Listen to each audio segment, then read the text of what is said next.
It's an important and well-watched forum, and joining us to talk about the key takeaways from this year's World Economic Forum, William Lee, the chief economist at the Milken Institute. William, always good to see you. Welcome back. Thanks for having me, Sean. Okay, this was an interesting session at Davos. Let's start with your takeaways. Always a reason to have a certain degree of optimism, but also a certain dark cloud hanging over the conference this year. Tariffs, global conflicts, geopolitical strain. This could be a very uneven year economically moving forward. Well, Sean, I see a lot of anxiety among the leaders, but I think President Trump made a very strong effort to try to calm everybody down. He reached out and said to everyone, you know, it's better to deal with the U.S. as a partner than as a competitor. If you come to us as a trading partner or economic partner, we will welcome you with lower tax rates. We'll give you subsidies of the sort that we give our own people. But if you choose to make stuff outside the United States and import it into the largest marketplace in the world, you're going to have to pay the price for admission. And that price for admission may include tariffs. So I think President Trump made it very clear to try to calm people down and say the United States continues to engage with the rest of the world, but it's going to be on different terms than under President Biden. Okay, on that theme, however, in the United States, Republicans have simply fallen in line. No matter what Trump says, they seem to back it 100%.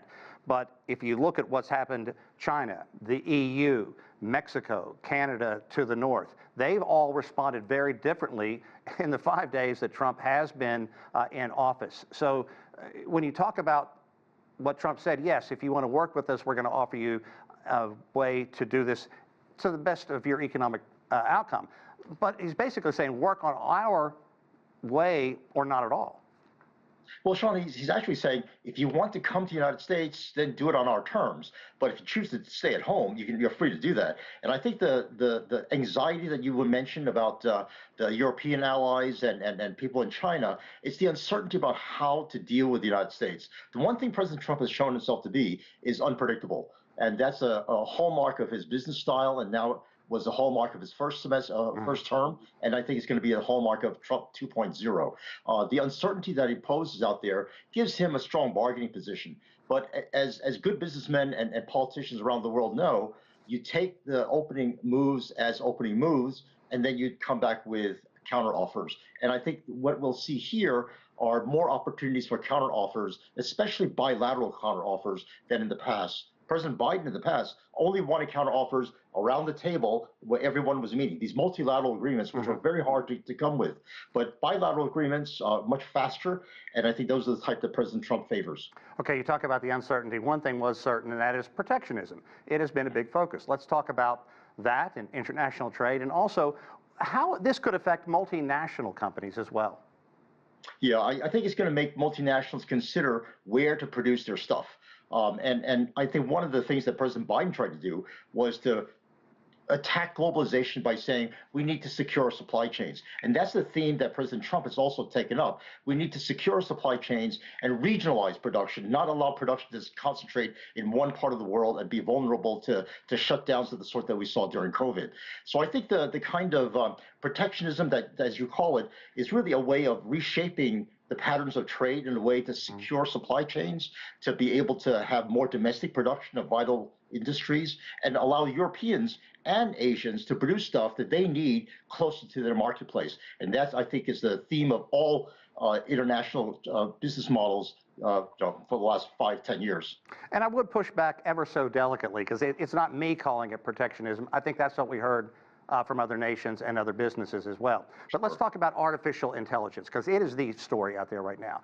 And we heard earlier this week Trump talk about his bold initiative, Stargate AI infrastructure program. Let's talk about China as well. If you can, compare and contrast how these two powerful nations are moving forward with AI. Sean, AI is really a success story that hallmarks China more than anything else, I think.